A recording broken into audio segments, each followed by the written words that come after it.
What's happening the week? I have a little bit of drive remaining. This is not your weekly preview. I will probably do that at home because I actually need to look at a phone a little bit more. And really, I'm traveling on 69 right now. Get down to 96, 69, 96. I'll hold 127. I don't even know. And yeah, I gotta like half pay attention. It's 4 o'clock, so it's getting a busy time. I tried to do this last week, kept getting interrupted, so I'm going to repeat it. I'm going to do the first, I guess it's pretty much 2/3 of the year awards now. I did the quarterly awards, I guess, 5-6 weeks ago now. I think they're pretty much spot on. A few changes have happened, though. So yeah, let's just go through it. MVP of the first half in our particular league, especially with quarterbacks having 6 points per touchdown pass, is none other than the leading scorer of the year so far, Andrew Luck. Andrew, sorry, I keep switching hands. 291 points. Next closest is Peyton Manning with just under 285. Andrew has already had his bye. I wanted to make sure Manning did not catch him after this bye, and he didn't. But between the combination of throwing the ball and running the ball, he does overtake Manning. Manning has more touchdown passes. Luck actually has more yards, though. And then when you look at from the rushing side, obviously he has a ton more yards and touchdown passes. Aaron Rodgers is our third place victor right now, followed by Roethlisberger and Brown, rounding up the top 5, as he is the first and only positional player in the top 5. I am now going to switch this over to receiver, since we know that quarterback, MVP, or excuse me, the player of the year so far in quarterback and the MVP is the same guy. Let's go to receiver. Antonio Brown, who's actually on a great contract with Scott, getting a fantastic value, has the most points of any wide receiver in our league this year. He has 238 points. He actually has a passing touchdown and 20 passing yards. And then 13 rushing yards, no touchdowns there. But already 79 receptions, 1,070 yards, and 8 TDs. Demaryius Thomas, number 2. And then Nelson, the Jordy style. Emmanuel Sanders, number 4. And as of right now, Dez Bryant is number 5. But he's going to be on his bye, so Jeremy Maclin will overtake him. So I'll put Maclin in the top 5. Out of those 5, Brown is still probably the best contract that's related with the situation. Demaryius is getting paid, freaking son, high 70s right now for the next few years. Still not a bad contract for where he is. Sanders, Nelson, both on decent contracts as well. Jeremy Maclin, though, maybe the second best contract, if not first. I mean, for $4 getting a top 5 wide receiver, ridiculous. And what may surprise you, Golden Tate is right behind him. So with Calvin missing, Tate has been shining. Calvin coming back, I think maybe Tate does kind of slow down a little bit as a result.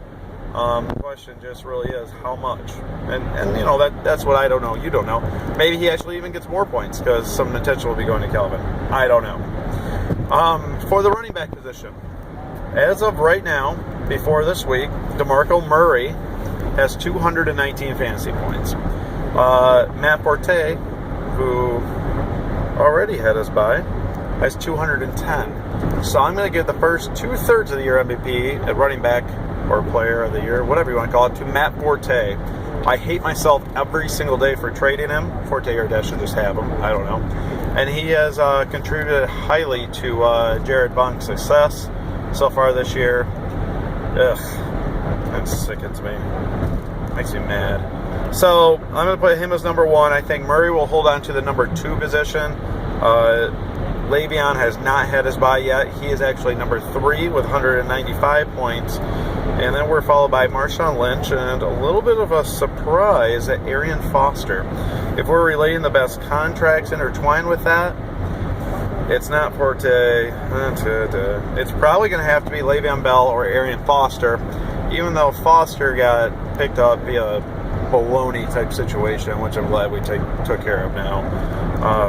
Surprise of the year is actually the number 6 position, Justin Forsett. Before the year, he was known as pretty much a nobody, a backup to a backup, a third string. He has 155 points this year, which again isn't an absolute ton, but he's still dominating from fairly strong position. The other thing about Forte is he is on pace to break the single season record for receptions for running back. So I think he will get my MVP vote in that realm for sure. And our last position we have an award for is going to be tight end. No real surprises here. Let me confirm. Yep. Rob Gronkowski, the #1 fantasy tight end for the year. 163 points. Just behind him, Jimmy Graham, 155. If I remember right, I think Graham was out a game or two. So I think Gronk might have been as well. Either way, they've both been fighting injuries. Their number 1-2 combo. Julius Thomas, even with all his touchdowns, is still only number 3 with 152. And Greg Olsen, number 4, 146. He has not had his bye, though, however. So, Andy, our trade does not look as bad in retrospect when you go back. I ended up trading a while ago. I traded him Olsen and Woodhead. Maybe a little bit of cap, not sure, for Julius. At the beginning of the season, it looked like I was running away with that trade. However, Julius had a few bad weeks. Now he's back involved with the offense. I expect some big things out of him. So those are your first half, I guess, MVPs, people who are doing it right, people who are doing it in style. I could do some disappointments, I guess, too, but I don't really feel like it right now. That'll be probably more at the end of the year again. Plus, I'm about to get another highway. I really can't miss it. Oh, there we go. 96. So that's it. I will be trying to probably do a preview this evening, hopefully before the game. I did the review for the Dynasty this past week as Eric and I switched positions for the week. The switch up. And I've been working on a few little fun animations throughout. Maybe I'll try to include those as well. Not really sure. As far as the matchups go, just a little bit of a preview. The Kiel Sorrento matchup of the week. I'm just going to name that right now because I did have it all laying out here. If I can bring it back up again. A lot of bad matchups. All right, I'm just gonna say what the matchups are right now. What was going to be the rivalry game of the week, instead it's I'm gonna give up all my decent players and drop players and help my buddy win week. It's going to be Scott and Derek Naberta. And probably the game of the week, it's going to be, I'm going to do 2 games of the week. Jared and Andy, just because I think Andy has a legitimate shot of beating him. And then Mike Samuels and Derek Mostrom. Derek Mostrom badly needs the victory. Mike Samuels needs the victory to stay in first. Jason Ferguson plays Doug, so there's a lot riding on that challenge as well. I play Layman. I got my bye for the week. Maybe my rivalry week of the game will be Hurricane and Roger. I'm not saying they're a big rival, but they're buddies. I think Roger would like to beat him. Knock him down, knock his head down a little bit. Go Roger, go strong bad to the cheeks. Nonetheless, that's it for now. I'll check back in later. Peace.